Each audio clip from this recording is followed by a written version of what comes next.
Well, we've been saying it, but it looks like the political correctness in our society won't let you say it. They make fun of people who speak out boldly against Islam. But I want to say it again and again and again. Islam is not a religion. Islam is not a religion. Islam is not a religion. Islam is not a religion. It is a political system bent on world domination. Literally, fundamentally, and unequivocally like Christianity. Not a religion. It masquerades as a religion, but the religion covers a worldwide attempt to exercise power. Precisely as the Vatican and the popes have been doing for century after century.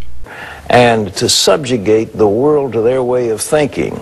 They want a caliphate as they had once before. They want all people to be subjected to Sharia and to live under their rules and their domination. Exactly as Christianity has since its earliest beginnings, starting through their beginnings and running through the Crusades and up through the Salem witch trials and past that to now, where Christianity is trying to dictate behavior even down to the personal sex lives of adults in a free society. Christians would actually like to dictate every single thing on the planet, as they've demonstrated for centuries. Islam is not a religion. We can thank our founding fathers for being smart enough to separate church and state, so churches weren't able to enact laws and rules.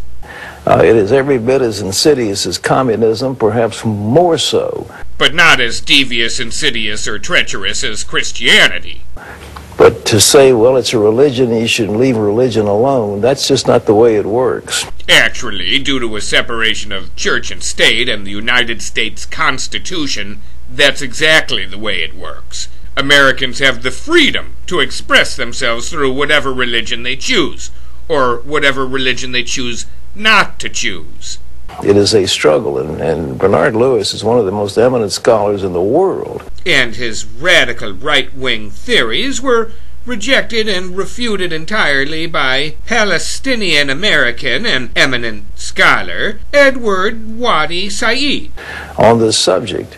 And we appreciate his clear-cut thinking on the matter.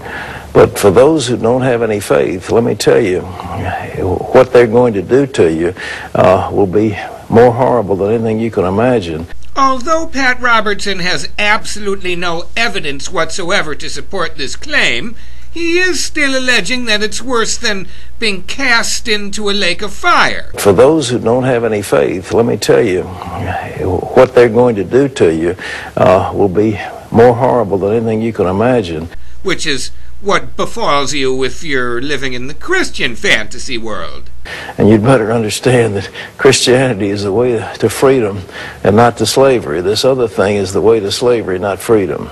Unfortunately for reality, Pat Robertson fails to present anything at all of any evidential value whatsoever. Islam is not a religion. All he offers up is his own personal opinion. Islam is not a religion.